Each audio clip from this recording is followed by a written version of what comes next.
এই মুহূর্তে মুন্সিগঞ্জে আছেন সহকর্মী মুস্তাফিজুর রহমান। সেখানকার ভোট গ্রহণের খবর জানতে চলে যাচ্ছি তার কাছে। মুস্তাফিজ, ভোটারদের উপস্থিতি কেমন দেখছেন আমাদের জানাবেন। এই মুহূর্তে আছি মুন্সিগঞ্জের শ্রীনগর উপজেলাতে। আপনি জানেন তৃতীয় ধাপের যে উপজেলা নির্বাচন চলছে তার প্রেক্ষিতে দুটি উপজেলার মধ্যে ভোট গ্রহণ হচ্ছে। সকালে আমরা সিরাজদিখান উপজেলায় ছিলাম, সেখানে যে সার্বিক ভোট পরিস্থিতি সেটি দেখার চেষ্টা করেছি। এরপরে এখন আমরা শ্রীনগরের বেশ কিছু যেসব ভোট কেন্দ্র আছে সেখানে গিয়েছি। এই মুহূর্তে আমি যেখানে আছি কোলাপাড়া উচ্চ বিদ্যালয়ের যে ভোট কেন্দ্র আছে এখানে আমরা প্রিসাইডিং অফিসারের সাথে কথা বলেছি। তারা বলছেন এখানে 4000-এরও বেশি ভোটার রয়েছেন। সকাল থেকে এ পর্যন্ত 30%-এরও বেশি ভোট পড়েছে এবং ভোটাররা যে উৎসব আমাদের মাধ্যমে কিন্তু ভোট দিতে আসছেন বলে তারা আমাদেরকে জানিয়েছেন।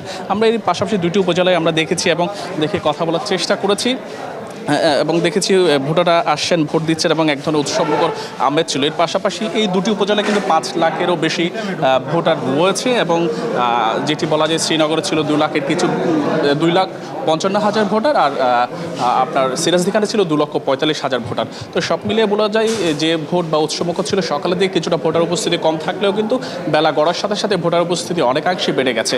এর পাশাপাশি যদি আইনশৃঙ্খলা বাহিনীর যে বিষয়টি আছে সেটি যদি আমরা বলতে চাই, আমরা দেখেছি দুটি উপজেলার মধ্যে এখনও কোনো ধরনের সংঘাত বা সহিংসতার কোনো ধরনের আমরা খবর পাইনি।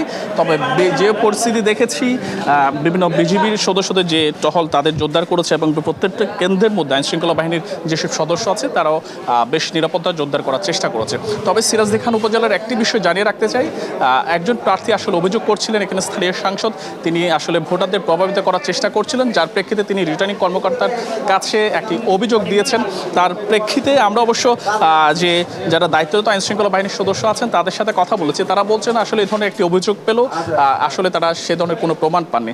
আসলে সব মিলে এখনো পর্যন্ত বলা যায় তৃতীয় ধাপের যে উপজেলা নির্বাচন এই দুটি উপজেলার মধ্যে অনেকটা উৎসবমুখর পরিবেশে বিরাজ করছে এই পর্যন্ত। মীরা। মুস্তাফিজ, আপনাকে ধন্যবাদ।